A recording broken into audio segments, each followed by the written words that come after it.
Shall we turn our Bibles to 2 Thessalonians chapter 2? 2 തെസ്സലോനിക്കർ 2-ാം അധ്യായത്തിലേക്ക് നമ്മുടെ ശ്രദ്ധ തിരിക്കാം. We have a little lengthy passage starting from 1 to 12. അപ്പോൾ ദൈർഘ്യമേറിയ ഭാഗം നമുക്ക് വായിക്കേണ്ടതായിട്ടുണ്ട്. 1 മുതൽ 12 വരെയുള്ള വാക്യങ്ങൾ. ഈ സഹോദരന്മാരെ, നമ്മുടെ കർത്താവായ യേശുക്രിസ്തുവിന്റെ പ്രത്യക്ഷതയും അവന്റെ അടുക്കൽ ഉള്ള നമ്മുടെ സമാഗമവും സംബന്ധിച്ച് ഞങ്ങൾ നിങ്ങളോട് അപേക്ഷിക്കുന്നത്, കർത്താവിന്റെ നാൾ അടുത്തിരിക്കുന്നു എന്ന് വെച്ച് നിങ്ങൾ വല്ല ആത്മാവിനാലോ വചനത്താലോ ഞങ്ങൾ എഴുതി എന്ന ഭാവത്തിലുള്ള ലേഖനത്താലോ സുബോധം വിട്ട് വേഗത്തിൽ ഇളകുകയും ഞെട്ടിപ്പോകുകയും വരുന്നത്. ആരും ഏത് വിധേനയും നിങ്ങളെ ചതിക്കരുത്. ആദ്യമേ വിശ്വാസത്യാഗം സംഭവിക്കുകയും നാശയോഗ്യനും അധർമ്മമൂർത്തിയുമായവൻ വെളിപ്പെടുകയും വേണം. അവൻ ദേവാലയത്തിൽ ഇരുന്നും കൊണ്ട് ദൈവമെന്ന് നടിച്ച് ദൈവമെന്നോ പൂജാവിഷയം എന്നോ പേരുള്ള സകലത്തിനും മീതെ തന്നെത്താൻ ഉയർത്തുന്ന എതിരാളി അത്രേ. നിങ്ങളോടുകൂടെ ഇരിക്കുമ്പോൾ തന്നെ ഞാനിത് നിങ്ങളോട് പറഞ്ഞു എന്ന് ഓർക്കുന്നില്ലയോ? അവൻ സമയത്തിനു മുൻപേ വെളിപ്പെടാതിരിക്കേണ്ടതിന് ഇപ്പോൾ തടുക്കുന്നത് എന്ത് എന്ന് നിങ്ങൾ അറിയുന്നു. അധർമ്മത്തിന്റെ മർമ്മം ഇപ്പോഴേ വ്യാപരിക്കുന്നുണ്ട്. ഇതുവരെ തടുക്കുന്നവൻ വഴിയിൽ നിന്ന് നീങ്ങിപ്പോക മാത്രം വേണം. അപ്പോൾ അധർമ്മമൂർത്തി വെളിപ്പെട്ടു വരും. അവനെ കർത്താവായ യേശു തന്റെ വായിലെ ശ്വാസത്താൽ ഒടുക്കി തന്റെ പ്രത്യക്ഷതയുടെ പ്രഭാവത്താൽ നശിപ്പിക്കും. അധർമ്മമൂർത്തിയുടെ പ്രത്യക്ഷത നശിച്ചു പോകുന്നവർക്ക് സാത്താന്റെ വ്യാപാര ശക്തിക്ക് ഒത്തവണ്ണം വ്യാജമായ സകല ശക്തിയോടും അടയാളങ്ങളോടും അത്ഭുതങ്ങളോടും അനീതിയുടെ സകല വഞ്ചനയോടും കൂടെ ആയിരിക്കും. അവർ രക്ഷിക്കപ്പെടാതവണ്ണം സത്യത്തെ സ്നേഹിച്ച് കൈക്കൊള്ളാകിയാൽ തന്നെ അങ്ങനെ ഭവിക്കും. സത്യത്തെ വിശ്വസിക്കാതെ അനീതിയിൽ രസിക്കുന്ന ഏവർക്കും ന്യായവിധി വരേണ്ടതിന് ദൈവം അവർക്ക് ഭോഷ്കും വിശ്വസിക്കുമാറ് വ്യാജത്തിന്റെ വ്യാപാര ശക്തി അയക്കുന്നു. In the first century itself, the doctrine of the rapture of the church was very well taught to the believers. 1-ാം നൂറ്റാണ്ടിൽ തന്നെ ആ ഉൾപ്രാവണത്തെ കുറിച്ചുള്ള ദൈവികമായിട്ടുള്ള കാര്യങ്ങൾ വളരെ നന്നായിട്ട് ആ കാലഘട്ടത്തിൽ തന്നെ പഠിപ്പിച്ചിട്ടുണ്ട്. Interestingly, throughout 1 Thessalonians, every chapter ends with the description about our Lord's second coming. എന്ന് പറയട്ടെ, 1-ാം തെസ്സലോനിക്ക ലേഖനത്തിന്റെ എല്ലാ അധ്യായങ്ങളും അവസാനിക്കുന്നത് കർത്താവിന്റെ വരവിനെ ഓർപ്പിച്ചുകൊണ്ടാണ്. And they had little misunderstanding also regarding the rapture. അതിൽ ആ ഉൾപ്രാവണത്തെ കുറിച്ച് അല്പം സംശയങ്ങളും അവർക്കുണ്ടായി. When we come to chapter 4, 1 Thessalonians, 1 തെസ്സലോനിക്ക 4-ാം അധ്യായത്തിലേക്ക് കടന്നു വരുമ്പോൾ in verse 13 onward, 13 വരെ മുതലുള്ള വാക്യങ്ങൾ we read that Apostle Paul was correcting the believers there. അവിടെയുള്ള വിശ്വാസികളെ അപ്പോസ്തലനായ പൗലോസ് തിരുത്തുന്നതായിട്ട് നാം കാണുന്നു. Look at verse 13. 13-ാം വാക്യം നോക്കുക. സഹോദരന്മാരെ, നിങ്ങൾ പ്രത്യാശയില്ലാത്ത മറ്റുള്ളവരെ പോലെ ദുഃഖിക്കാതിരിക്കേണ്ടതിന് നിദ്ര കൊള്ളുന്നവരെ കുറിച്ച് അറിവില്ലാതിരിക്കേണ്ടതെന്ന് ഞങ്ങൾ ആഗ്രഹിക്കുന്നു. Verse 15. 15-ാം വാക്യം. കർത്താവിന്റെ പ്രത്യക്ഷത വരെ ജീവനോടെ ശേഷിക്കുന്നവരായ നാം നിദ്ര കൊണ്ടവർക്ക് മുൻപാകെയില്ല എന്ന് ഞങ്ങൾ കർത്താവിന്റെ വചനത്താൽ നിങ്ങളോട് പറയുന്നു. And the believers at this time, they were worried about the saints, their dear ones who have already gone away from this world. ആ കാലഘട്ടത്തിലുള്ള വിശ്വാസികളിൽ അവർ വളരെയധികം വ്യാകുലരായിരുന്നു. അവർക്ക് അവരുടെ പ്രിയപ്പെട്ടവർ ഈ ലോകത്തിൽ നിന്ന് കടന്നുപോയവരെ കുറിച്ച് ഉള്ള വ്യാകുലമായിരുന്നു. They thought that only those who are still alive will be caught up when Christ will come a second time. കർത്താവ് രണ്ടാമത് വരുമ്പോൾ ജീവനോടെ ഇരിക്കുന്നവർ മാത്രമേ അവരോടുകൂടി എടുക്കപ്പെടൂ എന്ന് അവർ ചിന്തിക്കുവാനിടയായിരുന്നു. They were worried about their dear ones who already departed. അവർക്ക് മുൻപായി പോയിട്ടുള്ള അവരുടെ പ്രിയപ്പെട്ടവരെ കുറിച്ച് അവർ വ്യാകുലപ്പെടുവാനായിട്ട് ഇടയായിരുന്നു. Therefore Paul is correcting them in the following verses. അതുകൊണ്ട് അപ്പോസ്തലനായ പൗലോസ് അവിടെ ഈ വാക്യങ്ങളിൽ അവരെ തിരുത്തുകയാണ്. That we who are alive and remain until the coming of the Lord shall not precede those who have fallen asleep. കർത്താവിന്റെ പ്രത്യക്ഷത വരെ ജീവനോടെ ശേഷിക്കുന്നവരെ നാം നിദ്ര കൊണ്ടവർക്ക് മുമ്പാകെയില്ല എന്ന് ഞാൻ കർത്താവിന്റെ വചനത്താൽ നിങ്ങളോട് പറയുന്നു. Now when we come to the 2 Thessalonians chapter 2, 2 തെസ്സലോനിക്ക 2-ാം അധ്യായത്തിലേക്ക് നാം കടന്നു വരുമ്പോൾ now they had an issue. ഇവിടെ മറ്റൊരു പ്രയാസം അവർക്കുണ്ട്. They thought that the rapture had already taken place and they were already in the day of the Lord. അവർ ചിന്തിച്ചു, ഉൾപ്രാവണം സംഭവിച്ചു കഴിഞ്ഞിരിക്കുന്നു, അവർ ഇപ്പോൾ തന്നെ കർത്താവിന്റെ നാളിലാണ്. So, based on these 12 verses, I would like to bring out 3 simple lessons. ഈ 12 വാക്യങ്ങളിൽ നിന്ന് 3 ലളിതമായിട്ടുള്ള പാഠങ്ങൾ പറയുവാനായിട്ടാണ് ഞാൻ ആഗ്രഹിക്കുന്നത്. One is the disturbance. ഒന്ന് അവർക്കുണ്ടായിട്ടുള്ള പ്രതിസന്ധി. Secondly, about their discernment that they required. രണ്ടാമത് അവർക്ക് വേണ്ടതായിട്ടുള്ള ഒരു വകതിരിവ്. And thirdly, the deception that people had to face. മൂന്നാമതായിട്ട് അവർക്ക് ഉണ്ടായിട്ടുള്ള സംശയത്തിൻ്റെതായിട്ടുള്ള സാഹചര്യം, വഞ്ചനയുടെ ഒരു സാഹചര്യം. Okay, we will focus on these 3 things briefly. ഈ 3 കാര്യങ്ങളെ കുറിച്ച് നമുക്ക് ചുരുക്കമായിട്ട് ചിന്തിക്കാം. First, in verses 1 and 2, we read that the believers were disturbed. 1-2 വാക്യങ്ങളിൽ അവിടെയുള്ള വിശ്വാസികൾ അവർ വളരെയധികം വ്യാകുലപ്പെട്ടിരിക്കുന്നതായിട്ട് നാം കാണും. Why? എന്തുകൊണ്ട്? Look at verse 1 again. 1-ാം വാക്യം നോക്കുക. Now we request to you, brethren, he was addressing the believers in Christ. അവിടെ വീണ്ടും അവിടെ താൻ സഹോദരന്മാരെ എന്ന് പറഞ്ഞുകൊണ്ട് അവിടെയുള്ള കർത്താവിലുള്ള വിശ്വാസികളെ അവർ അഭിസംബോധന ചെയ്യുകയാണ്. And then Paul says about 2 things in verse 1. 1-ാം വാക്യത്തിൽ പൗലോസ് 2 കാര്യങ്ങളെ കുറിച്ച് പറയുന്നു. One is the parousia, the coming of our Lord, and our gathering together unto him. ഒന്ന് കർത്താവിന്റെ വരവും അവരോടുകൂടെ ഒന്നിച്ചു ചേരുവാൻ പോകുന്ന സമാധാനവും. Verse 1 is clearly teaches about the rapture of the church. 1-ാം വാക്യം അത് സഭയുടെ ഉത്പ്രാവണത്തെ കുറിച്ച് വളരെ വ്യക്തമായിട്ട് പഠിപ്പിക്കുന്നു. Christ coming and we are gathering unto him. യേശുക്രിസ്തുവിന്റെ പ്രത്യക്ഷതയും അവന്റെ അടുക്കിലേക്ക് നമുക്കുള്ള സമാഗമനവും. That's what exactly we read in chapter 4 of First Thessalonians. 1 തെസ്സലോനിക്കർ 4-ാം അധ്യായത്തിൽ നാം അതാണ് വായിക്കുന്നത്. Verses 16 and 17. 16-17 വാക്യങ്ങൾ. Lord is coming and we are gathering unto him. നമ്മുടെ കർത്താവ് വരുന്നു, നാം അവരോടുകൂടെ അവരോട് ഒത്തുചേരുവാനായിട്ട്. Even as we have taken part from the Lord's table this evening, we also have taken part in the bread and wine with expectation that Christ will come at any moment. നാം സന്ധ്യാസമയത്ത് മേശയിൽ നിന്ന് പങ്കുചേർന്നപ്പോൾ, അപ്പത്തിൽ വീഞ്ഞിലും പങ്കുചേർന്നപ്പോൾ നമ്മുടെ കർത്താവ് ഏത് സമയത്തും കടന്നു വരുമെന്നുള്ള വലിയ ചിന്തയോടുകൂടിയാണ് നമ്മൾ പങ്കുചേർന്നത്. Because we are reminded that we should do it until he comes. കാരണം നാം മനസ്സിലാക്കുന്നത് അവന്റെ വരവോളം നാം അത് ചെയ്യേണ്ടവരാണ്. When he comes, this table will be no more. അവൻ വന്നു കഴിയുമ്പോൾ ഈ മേശ ഉണ്ടാകില്ല. There is no offering taken there. അവിടെ ആ നിലയിൽ സ്വതന്ത്രാഴ്ച ഉണ്ടായിരിക്കില്ല. No preaching done there. അവിടെ പ്രസംഗം ഉണ്ടാകില്ല. But only worshiping the Lord. അവിടെ കർത്താവിനെ ആരാധിക്കുക മാത്രമായിരിക്കും ചെയ്യുന്നത്. Again, let me remind you, only those who worship the Lord here on this earth will have the privilege to worship the Lord in heaven. ഞാൻ വീണ്ടും നിങ്ങളെ ഓർമ്മിക്കട്ടെ, ഈ ഭൂമിയിൽ കർത്താവിനെ ആരാധിക്കുവാൻ ആ അവസരം ലഭിച്ചവർക്ക് മാത്രമേ അവനെ ആരാധിക്കുവാനായിട്ട് അവിടെയും സാധിക്കൂ. And we read in the book of Revelation chapter 22, his servants shall serve him or worship him. അവിടെ വെളിപ്പാട് പുസ്തകം 22-ാം അധ്യായത്തിൽ അവന്റെ ദാസന്മാർ അവരെ ആരാധിക്കുമെന്ന് അവിടെ വായിക്കുന്നു. Beloved brothers and sisters, you and I have been called out to be the bond slaves of Christ, so that we will worship the Lord here on this earth as well as in heaven. സഹോദരന്മാരെ, നമ്മളെ ഓരോരുത്തരെയും അവൻ വിളിച്ചിരിക്കുന്നത് അവന്റെ ദാസന്മാരായിട്ട് ഈ ഭൂമിയിലും സ്വർഗത്തിലും കർത്താവിനെ ആരാധിക്കുന്നവരായിട്ട് കാണപ്പെടുവാനാണ്. Till our rapture we continue to do this. ആ ഉത്പ്രാവണം വരെയും നാം അത് ചെയ്യുവാൻ തുറമാനമായി ചെയ്യുവാൻ. The Thessalonian believers were disturbed. എന്നാൽ ഇവിടെ തെസ്സലോനിക്ക വിശ്വാസികൾ അവർ വ്യാകുലരായിരിക്കുകയാണ്. And we read in verse 2 that they were quickly shaken. ആ 2-ാം വാക്യത്തിൽ നാം വായിക്കുന്നത് അവർ ഇളകുകയും ഞെട്ടിപ്പോവുകയും ചെയ്തിരിക്കുന്നു. The Greek word used there means they are violently disturbed.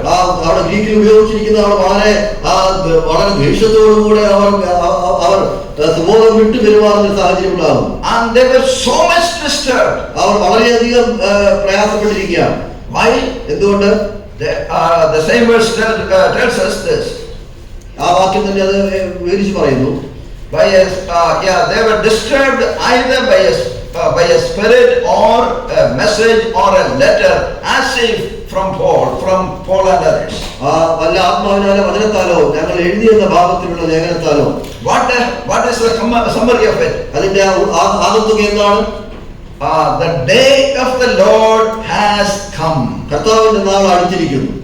Last couple of days I was explaining about the day of the Lord. ആ കർത്താവിന്റെ നാളിനെ കുറിച്ചുള്ള വിവരണങ്ങൾ കഴിഞ്ഞ ദിവസങ്ങളിൽ നൽകുകയായി. The day of the Lord begins immediately after the rapture. ആ ഉൾപ്രാവണത്തിന് ശേഷം കൊടുങ്കലയാണ് ആ കർത്താവിന്റെ നാൾ തുടങ്ങുന്നത്.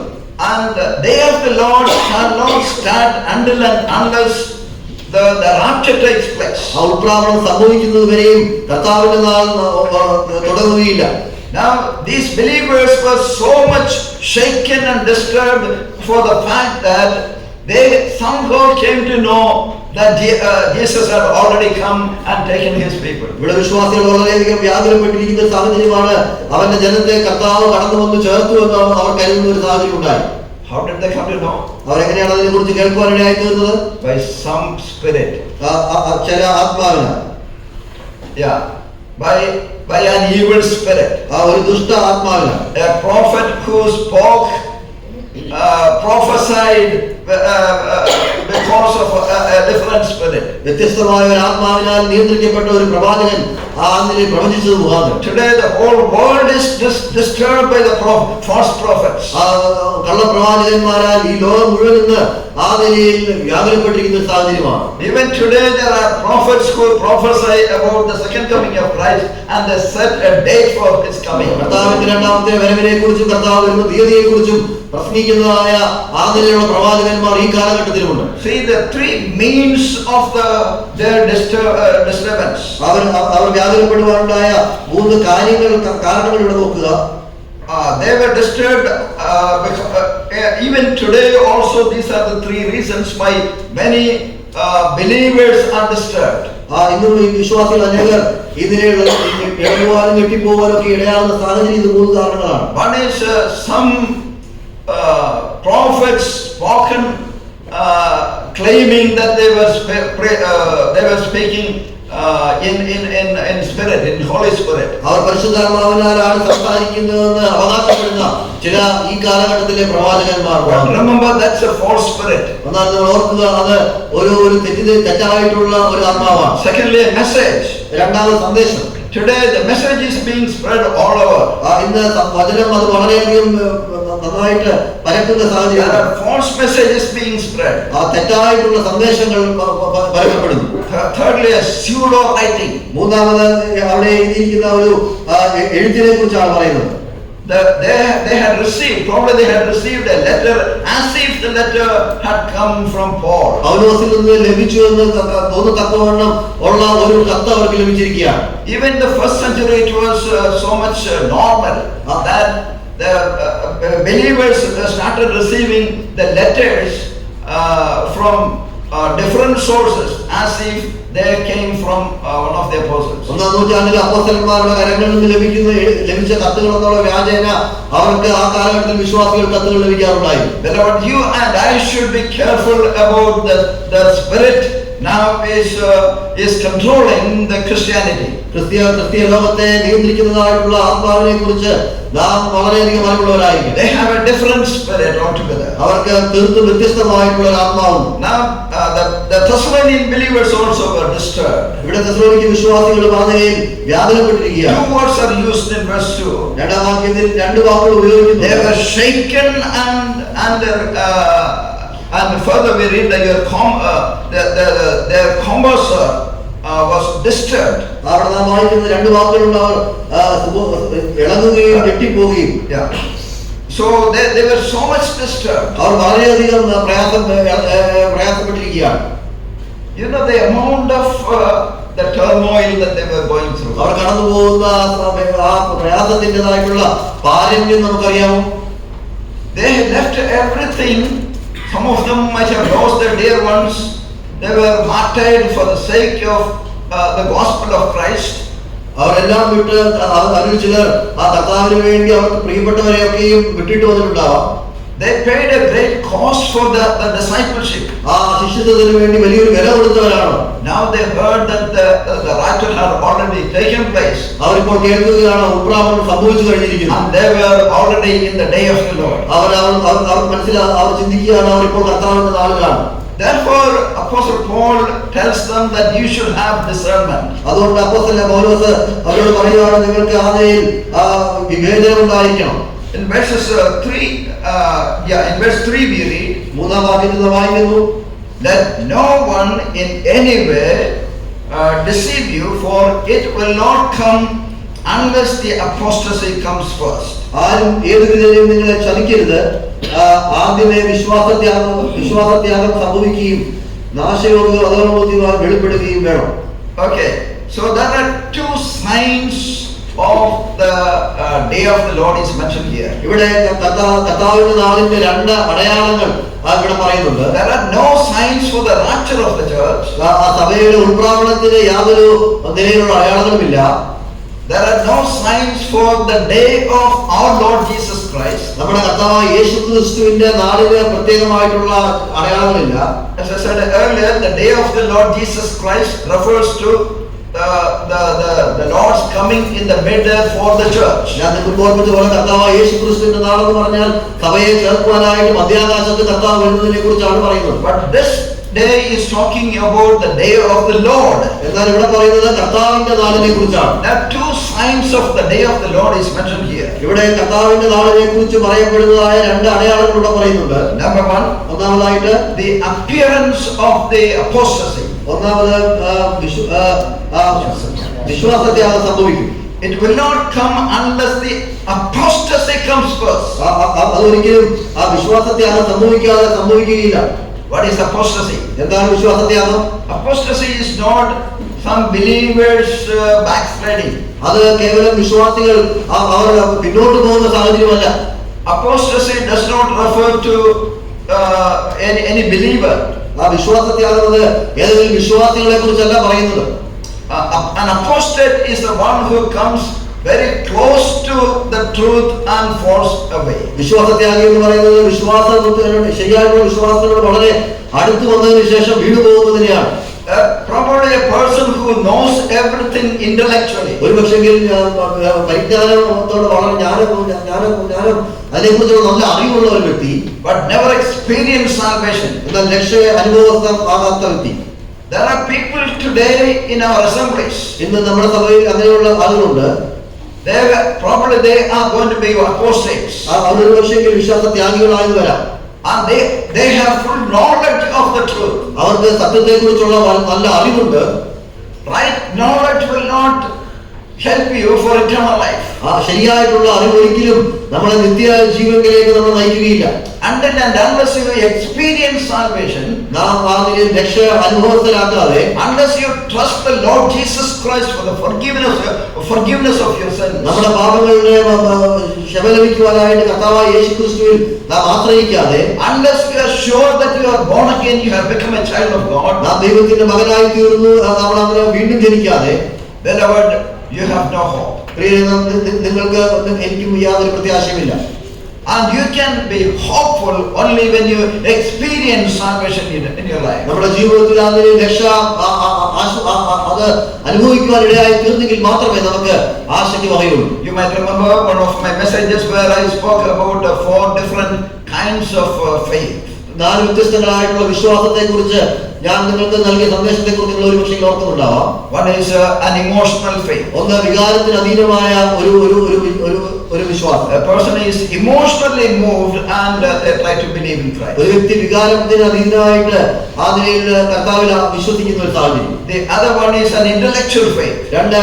ജ്ഞാനത്തിൽ ഊന്നിക്കൊണ്ടുള്ള ഒരു വിശ്വാസം. ബുദ്ധിയിൽ ആശ്രയിച്ചുകൊണ്ടുള്ള ഒരു വിശ്വാസം. Yeah, so they intellectually know the things. അവർക്ക് ബുദ്ധിപരമായിട്ട് അവർക്ക് ആ കാര്യങ്ങൾ അറിയാം. Their emotion is not working. അവരുടെ വികാരം അവിടെ പ്രവർത്തിക്കുന്നില്ല. And they intellectually know the things and they can tell the things correctly. അവർക്ക് ബുദ്ധിപരമായിട്ട് ആ കാര്യങ്ങൾ നന്നായിട്ട് അറിയുകയും അത് ശരിയായിട്ട് പറയുവാനും അവർക്ക് സാധിക്കുന്നു. And the third type of faith is a faith of demons. മൂന്നാമത് അത് ദുരാത്മാക്കളുടേതായിട്ടുള്ള വിശ്വാസമാണ്. We read in the book of James chapter 2 and verse 19. യാക്കോബ് 2:19 നാം വായിക്കുന്നു. There James was writing, you believe that God is one. അവിടെ നാം വായിക്കുന്നത് നിങ്ങൾ ദൈവം ഒന്നാണെന്ന് പറയുന്നു. Even Satan, demons also believe. അത് പിശാചുക്കളും അങ്ങനെ വിശ്വസിക്കുന്നു. And not only they believe, they shudder, they shiver. അവർ വിശ്വസിക്കുക മാത്രമല്ല വിറക്കുകയും ചെയ്യുന്നു. Yeah, that's the kind of faith the demons have. ആ നിലയിലുള്ള ഒരു വിശ്വാസമാണ് ആ പിശാചുക്കൾക്ക് ഉള്ളത്. Their intellect is active. അവരുടെ ബുദ്ധി വളരെയധികം പ്രവർത്തിച്ചുകൊണ്ടിരിക്കുന്നു. Demons intellectually believe. പിശാചുക്കൾ അതിൽ ബുദ്ധിപരമായിട്ട് വിശ്വസിക്കുന്നു. And they also, their emotion also is active. അവരുടെ വികാരവും അവിടെ പ്രവർത്തിക്കുന്നു. That's a type of the faith of demons. ആ നിലയിലുള്ള ഒരു വിശ്വാസമാണ് പിശാചുക്കളുടെ. Third is the faith of true believers. നാലാമത്തേത് എന്ന് പറയുന്നത് സത്യവിശ്വാസികളുടേതായ വിശ്വാസമാണ്. We know that our personality consists of emotion, intellect and will. നമുക്കറിയാം നമ്മുടെ വ്യക്തിത്വം എന്ന് പറയുന്നത് നമ്മളുടെ ബുദ്ധിയും നമ്മുടെ വികാരവും നമ്മുടെ ഹിതവും കൂടെ ചേർന്നതാണ്. And when we put our trust in the Lord Jesus Christ, കർത്താവായ യേശു ക്രിസ്തുവിൽ നമ്മൾ ആശ്രയം നാം വെക്കുമ്പോൾ, and our whole personality is involved in that salvation. ആ രക്ഷയിൽ നമ്മളുടെ വ്യക്തിത്വം മൊത്തമായിട്ട് അതിൽ പങ്കുചേരുകയാണ്. Our emotion and intellect, and will, നമ്മുടെ വികാരവും നമ്മുടെ ബുദ്ധിയും നമ്മുടെ ഹിതവും. Whereas demons will never trust God. എന്നാൽ പിശാചുക്കൾ ഒരിക്കലും ദൈവത്തെ വിശ്വസിക്കുകയില്ല. But you and I have trusted on the Lord. എന്നാൽ നിങ്ങളും ഞാനും കർത്താവിൽ ആശ്രയം We have a saving faith. നമുക്ക് രക്ഷിക്കുന്ന ഒരു വിശ്വാസമുണ്ട്. Now here we read about the apostate. ഇവിടെ നാം വിശ്വാസ ത്യാഗികളെ കുറിച്ച് പറയുന്നു. Apostate has never been a believer. വിശ്വാസ ത്യാഗികൾ ഒരിക്കലും വിശ്വാസികളായി He has come close to the truth and falls away. അവർ സത്യത്തിനോട് വളരെ അടുത്ത് വന്നതിന് ശേഷം വീണു പോകുന്നവരാണ്. There are many apostates. There were many apostates in the first century. ഒന്നാം നൂറ്റാണ്ടിലും അനേക വിശ്വാസ ത്യാഗികൾ ഉണ്ടായി. There are many even today. ഇന്നും അനേകരുണ്ട്. But here the apostasy is talking about a system. എന്നാൽ ഇവിടെ വിശ്വാസ ത്യാഗം എന്ന് പറയുന്നത് ഒരു പ്രത്യേക ഒരു രീതിയെ കുറിച്ചാണ്. There will be a worldwide apostasy taking place. ആ ലോകം മൊത്തമായിട്ടുള്ള ഒരു വിശ്വാസ ത്യാഗം സംഭവിക്കുകയാണ്. When we study the book of Revelation chapter 17, we read about the mystery Babylon. അവിടെ വെളിപ്പാട് പുസ്തകം 17-ാം അധ്യായത്തിൽ നാം പഠിക്കുമ്പോൾ മർമ്മമായിരിക്കുന്ന ബാബേലിനെ കുറിച്ച് നാം വായിക്കുന്നു. ബാബേലിനെ കുറിച്ചുള്ള മർമ്മം നാം വായിക്കുന്നു. It's talking about the false religious system. അവിടെ തെറ്റായിട്ടുള്ള മതപരമായിട്ടുള്ള ക്രമീകരണങ്ങളെ കുറിച്ചാണ് നാം വായിക്കുന്നത്. Or we can say it's ecclesiastical Babylon. അത് നാം വായിക്കുന്നത് പുതിയ കാലഘട്ടത്തിൻ്റെതായിട്ടുള്ള ഒരു ബാബേലിനെ കുറിച്ച് വായിക്കുന്നു. And this Babylon is the bride of the Antichrist. അത് അന്തിക്രിസ്തുവിന്റെ വധുവായിട്ട് ഇരിക്കുന്ന ബാബിലോണാണ്. And the world is heading toward that end now. ലോകം ആ ഒരു കാര്യത്തിലേക്കാണ് പോയിക്കൊണ്ടിരിക്കുന്നത്. Apostasy always has been there in the church history. സഭയുടെ ചരിത്രത്തിൽ എപ്പോഴും വിശ്വാസത്യാഗമുണ്ട്. But as we approach the day of our Lord, നാം കർത്താവിന്റെ നാളോട് അടുക്കുന്തോറും we see an apostasy being formed all over the world. വിശ്വാസത്യാഗം ലോകമെമ്പാടും ആ നിലയിൽ പരക്കുന്നതായിട്ട് നമുക്ക് കാണുവാനായിട്ട് സാധിക്കും. The so-called churches are trying to come together and bring all the so-called Christians under one umbrella. ആ നിലയിൽ ക്രിസ്ത്യാനികൾ എന്ന് വിളിക്കപ്പെടുന്ന ആ ക്രിസ്ത്യാനികളുടെ ആ നിലയിലുള്ള കൂട്ടങ്ങളൊക്കെ ഒന്നിച്ചു ചേർന്ന് ഒരു കുടക്കീഴിൽ അണിനിരക്കുന്നതായിട്ട് നമുക്ക് കാണുവാനിടയായിത്തീരും. Faith for them is not that important. വിശ്വാസം എന്നുള്ളത് അവർക്ക് വളരെ പ്രാധാന്യമുള്ള ഒരു കാര്യമായിരിക്കില്ല. They don't care about the doctrines. അവർക്ക് അതിൽ ദൈവവചനത്തിന്റെ പഠിപ്പീരുകളെ കുറിച്ച് വലിയ പ്രശ്നങ്ങളില്ല. They don't care about what the Bible says. വേദപുസ്തകം എന്ന് പറയുന്നു എന്നുള്ളതിനെ കുറിച്ച് അവർക്ക് വലിയ കാര്യങ്ങളില്ല. They want to be one. അവർക്ക് ഒന്നായിരിക്കാം. They misquote the scripture of John's Gospel chapter 17. യോഹന്നാന്റെ സുവിശേഷം 17-ാം അധ്യായത്തിൽ പറയുന്ന ദൈവത്തിന്റെ വചനത്തെ അവർ തെറ്റാക്കണം വ്യാഖ്യാനിക്കും. Where Jesus prayed, കർത്താവ് പ്രാർത്ഥിക്കുമ്പോൾ that they may be one as we are one. നാം ഒന്നായിരിക്കുന്നത് പോലെ അവരും ഒന്നായിരിക്കണം എന്ന് കർത്താവ് പ്രാർത്ഥിക്കുന്നു. The Lord is praying for the believers only. അവിടെ കർത്താവ് പ്രാർത്ഥിക്കുന്നത് വിശ്വാസികളെ കുറിച്ചാണ്, not for the unbelievers. അത് അവിശ്വാസികളെ കുറിച്ചല്ല. Here we read about the apostasy. ഇവിടെ നാം വിശ്വാസ ത്യാഗത്തെ കുറിച്ച് വായിക്കുന്നു. First of all, the apostasy will take place. ഒന്നാമതായിട്ട് ആ വിശ്വാസ ത്യാഗം സംഭവിക്കും. What is the second sign? രണ്ടാമത്തെ അടയാളം എന്താണ്? The arrival of the Antichrist. ആ അന്തിക്രിസ്തുവിന്റെ വരവ്. Verses 3 and 4. 3-4 വാക്യങ്ങൾ. And the man of lawlessness is revealed, that son of destruction. നാശയോഗ്യനും അധർമ്മമൂർത്തിയുമായ വെളിപ്പെടുകയും വേണം. Yeah, look at the description of this person. ഈ വ്യക്തിയെ കുറിച്ചുള്ള വിവരണം നോക്കുക. Now verses 3 to 8 we read about the discernment the believers should have. 3 മുതൽ 8 വരെയുള്ള വാക്യങ്ങളിൽ ഒരു വിശ്വാസിക്ക് ഉണ്ടായിരിക്കേണ്ടതായ വിവേചന ശക്തിയെ കുറിച്ചാണ് We വായിക്കുന്നത്. should know who this Antichrist is. ഈ അന്തിക്രിസ്തു ആരാണെന്ന് നാം അറിഞ്ഞിരിക്കണം. When John was writing to the believers in the first century, first John, 1-ാം നൂറ്റാണ്ടിലുള്ള വിശ്വാസികളോട് യോഹന്നാൻ എഴുതുമ്പോൾ, and he was writing that the spirit of Antichrist was already there. താൻ പറയുന്നുണ്ട് അവിടെ അന്തിക്രിസ്തുവിന്റെ ആത്മാവ് അവിടെ ഉണ്ട് എന്ന് പറയുന്നു. Even today the spirits of Antichrist are still there. അന്തിക്രിസ്തുവിന്റെ ആത്മാക്കൾ ഇന്നും ഉണ്ട്. And look at some of the sign, some of the symptoms these spirits have. ഈ ആത്മാക്കൾക്കുള്ള ചില പ്രത്യേക അടയാളങ്ങൾ നോക്കുക. First we read about its nature. ഒന്നാമതായിട്ട് പ്രകൃതി നാം വായിക്കുന്നു. We read the man, he's the man of lawlessness. ഒന്നാമത് അവൻ നാശയോഗ്യനാണ്. About the Antichrist we read that he is the man of lawlessness. അവൻ നാശയോഗ്യനാണെന്ന് നമ്മൾ വായിക്കുന്നു. Then his destiny is predicted by his name. അവന്റെ അവസാനം അവന്റെ പേരിനാൽ അത് വിവരിക്കപ്പെടുന്നു എന്ന് വായിക്കുന്നു. He is the son of destruction. അവൻ അധർമ്മം അവൻ നാശയോഗ്യനാണെന്ന് വായിക്കുന്നു. And we see his activities in the following verses. അവന്റെ പ്രവർത്തന രീതികൾ തുടർന്നുള്ള വാക്യത്തിൽ വായിക്കുന്നു. Verses 4, 9 and 10. 4, 9, 10 വാക്യങ്ങൾ. He opposes and exalts himself above every so-called God or object of worship. മറ്റുള്ളവർ ആരാധിക്കുന്നതും മറ്റു ദൈവങ്ങളെന്ന് പറയുന്ന എല്ലാവരെക്കാളും മേളിൽ അവന്റെ നാമം വെക്കുവാൻ അവൻ ശ്രമിക്കും. We know that during the tribulation time, നമുക്കറിയാം മഹോദ്രവ കാലഘട്ടത്തിൽ, in fact the tribulation period begins with a 7-year period of covenant with Jews. യഹൂദന്മാരുമായിട്ട് 7 ആഴ്ചവട്ട കാലത്തെ ഉടമ്പടിയോടുകൂടിയാണ് മഹോദ്രവ കാലം തുടങ്ങുന്നത്. In the middle of the 7-year period, Antichrist will break the covenant. 7 വർഷത്തിന്റെ നടുവിൽ വെച്ച് അന്തിക്രിസ്തു ഉടമ്പടി ലംഘിക്കും. And he will stop all the worship. അവൻ എല്ലാ ആരാധനയും നിർത്തലാക്കും. We read here in verse 4 that he takes his seat in the temple of God, displaying himself as being God. അവൻ ദേവാലയത്തിൽ ഇരുന്നുകൊണ്ട് ദൈവമെന്ന് നടിച്ച്. So there we read his activities. അവിടെ അവന്റെ പ്രവർത്തന രീതി നമ്മൾ വായിക്കുന്നു. Look at verse 9. 9-ാം വാക്യം നോക്കുക. One who is coming is in accord with the activity of Satan with all power, signs and false wonders. അധർമ്മമൂർത്തിയുടെ പ്രത്യക്ഷം നശിച്ചു പോകുന്നവർക്ക് സാത്താന്റെ വ്യാപാര ശക്തിക്കൊത്തവണ്ണം വ്യാജമായ സകല ശക്തിയോടും അടയാളങ്ങളോടും അത്ഭുതങ്ങളോടും അനീതിയുടെ സകല വഞ്ചനയോടും കൂടെ ആയി. Well, these are already there in Christendom. ഇന്ന് ക്രിസ്തീയ ഗോളത്തിൽ അത് ഇപ്പോൾ തന്നെ ഉണ്ട്. And it's going to be much more during the tribulation period. ബഹുദ്രവ കാലഘട്ടത്തിൽ അത് അധികം കൂടുവാനായിട്ടാണ് പോകുന്നത്. In verses 6 and 7 we read about his restrainer. 6-7 വാക്യങ്ങളിൽ തടസ്സം നിൽക്കുന്ന വ്യക്തിയെ കുറിച്ച് നാം വായിക്കും. We read you know what restrains him now, so that in his time he may be revealed. അവിടെ നാം വായിക്കുന്നു, അവൻ സമയത്തിന് മുമ്പേ വെളിപ്പെടാതിരിക്കേണ്ടതിന് ഇപ്പോൾ തടുക്കും എന്താണെന്ന് നിങ്ങൾ അറിയുന്നു.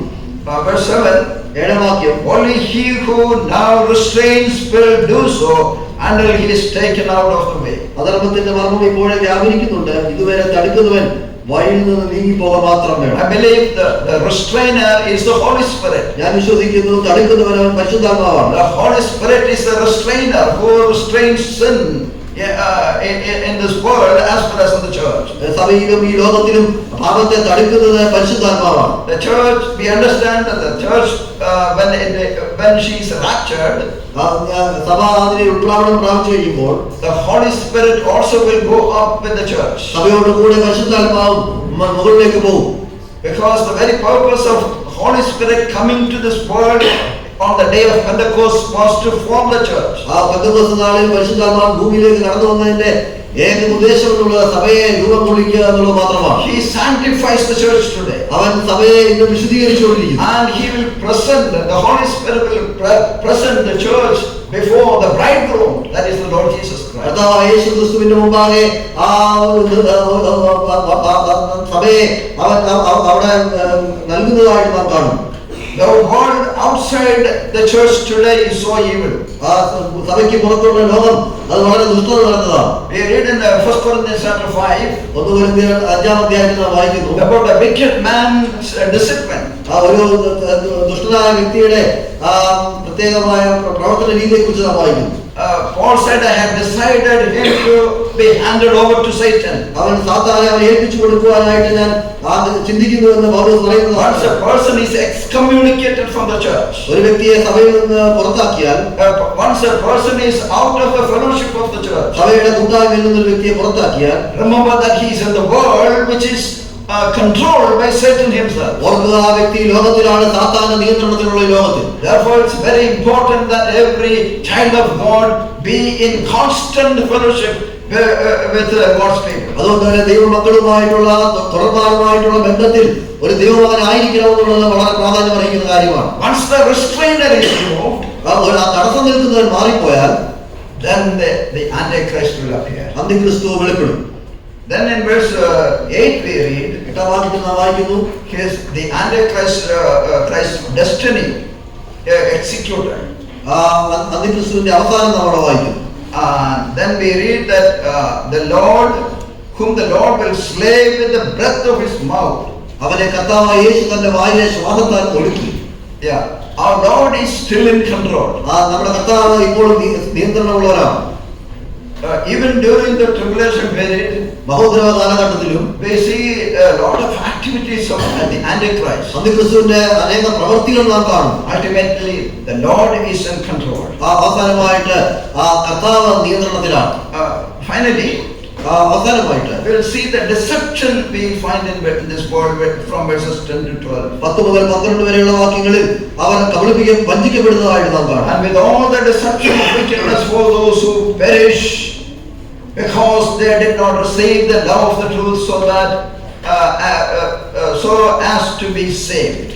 അവർ രക്ഷിക്കപ്പെടാതെ വണ്ണം സത്യത്തെ സ്നേഹിച്ചു കൊള്ളായികയാൽ തന്നെ അങ്ങനെ ഭവിക്കും. So talking about the unbelievers, അവിടെ അവിശ്വാസികളെ കുറിച്ചാണ് പറയുന്നത്. because they rejected Christ Jesus, കർത്താവായ യേശു ക്രിസ്തുവിനെ അവർ തിരസ്കരിച്ചതുകൊണ്ട്, because they said no to the gospel, സുവിശേഷത്തോട് അവർ നോ പറഞ്ഞതുകൊണ്ട്, verse 11 says the Lord will send a deluding spirit. 12-ാം വാക്യം വായിക്കുന്നത് ഒരു പ്രത്യേക ആത്മാവിനെ ദൈവം അയക്കും, so that they may believe the false things. അതിനെ അവർ വ്യാജം വിശ്വസിക്കുവാനിടയായിത്തീരും. Today many believe the false things in this world. ഈ ലോകത്തിലുള്ള തെറ്റായിട്ടുള്ള കാര്യങ്ങൾ ഇന്ന് അനേകം വിശ്വസിക്കുന്നു. Probably this is one of the punishment of the Lord. ഒരുപക്ഷെങ്കിൽ അത് ദൈവത്തിന്റെ ഒരു ശിക്ഷണ നടപടിയായിരിക്കും. When people walk away from the presence of the Lord, ദൈവത്തിന്റെ സാന്നിധ്യത്തിൽ നിന്ന് ആളുകൾ മാറിപ്പോകുമ്പോൾ, when people deliberately say no to the Lord, ദൈവത്തോട് മനഃപൂർവ്വമായിട്ട് നോ പറയുമ്പോൾ, the Lord will hand them over to Satan. ദൈവം അവരെ സാത്താനെ ഏൽപ്പിച്ചു കൊടുക്കും. Even in the book of Romans chapter 1 we read about such stories. അങ്ങനെയുള്ള കഥകളെ കുറിച്ച് റോമാലേഖനം 1-ാം അധ്യായത്തിൽ നാം വായിക്കും. But this evening we have seen സത്യസമയത്ത് നാം കണ്ടു about the rapture of the church and the day of the Lord. സഭയുടെ ഉൾപ്രാപണവും കർത്താവിന്റെ നാളും. We are not yet in the day of the Lord. നാം കർത്താവിന്റെ നാളിൽ എത്തിയിട്ടില്ല. But how do we know that the day of the Lord has come? കർത്താവിന്റെ നാൾ വന്നു എന്ന് നാം എങ്ങനെയാണ് മനസ്സിലാക്കുന്നത്? Two symptoms. രണ്ട് പ്രത്യേകമായ അടയാളങ്ങൾ. One is the apostasy. വിശ്വാസത്യാഗം. Secondly, രണ്ടാമത് the Antichrist. അന്തിക്രിസ്തു. Once the day of the Lord begins, these two will be there. കർത്താവിന്റെ നാൾ തുടങ്ങി കഴിയുമ്പോൾ ഈ രണ്ട് കാര്യങ്ങൾ ഉണ്ടായി. If at all the spirit of the apostasy is there among God's people, വിശ്വാസികളുടെ ഇടയിൽ വിശ്വാസത്യാഗം ഇപ്പോൾ ഉണ്ടെങ്കിൽ പോലും, remember that we should be alert that our Lord's coming is so near. നാം ഓർക്കുക, നാം വളരെ കരുതലുള്ളവരായിരിക്കും. കർത്താവിന്റെ നാൾ വരവ് അടുത്തിരിക്കും. Our Lord can come at any moment. നമ്മുടെ കർത്താവ് എപ്പോൾ വേണമെങ്കിലും വരാം. We should be really disturbed if false doctrines are being spread out. തെറ്റായിട്ടുള്ള വചനങ്ങൾ അതിൽ പ്രചരിക്കപ്പെടുന്നുണ്ടെങ്കിൽ നാം വളരെയധികം അതിനെക്കുറിച്ച് പ്രയാസപ്പെടുന്നവരായിരിക്കും. At the same time, we should remember that our Lord is in control and He is the sovereign God. അപ്പോൾ തന്നെ നമ്മുടെ കർത്താവ് സകലത്തിന് നിയന്ത്രണമുള്ളവനാണെന്നും അവൻ എല്ലാത്തിന്മേൽ നിയന്ത്രണമുള്ളവനാണെന്ന് നാം അറിഞ്ഞിരിക്കണം. Everything will happen according to his timetable. അവന്റെ ഹിതപ്രകാരം അവൻ ക്രമീകരിച്ചിരിക്കുന്ന പോലെയാണ് എല്ലാ കാര്യങ്ങളും സംഭവിക്കുന്നത്. About our Lord's coming, he said, നമ്മുടെ കർത്താവിന്റെ വരവിനെ കുറിച്ച് അവൻ പറഞ്ഞു, nobody knows, even the Son of God. അവന്റെ വരവ് ആരും അറിയുന്നില്ല, പുത്രൻ പോലും അറിയുന്നു. That does not mean that the Son of God does not know about it. It means that he does not want to reveal it. ദൈവത്തിന്റെ പുത്രന് അത് അറിയത്തില്ലെന്നല്ല, മറിച്ച് അവനത് പറഞ്ഞ് അത് വെളിപ്പെടുത്തി തരണമെന്നില്ല. He can come at any time. അവൻ എപ്പോൾ വേണമെങ്കിലും വരാം. Let us wait. നാം ഒരുക്കമുള്ളവരായിരിക്കും.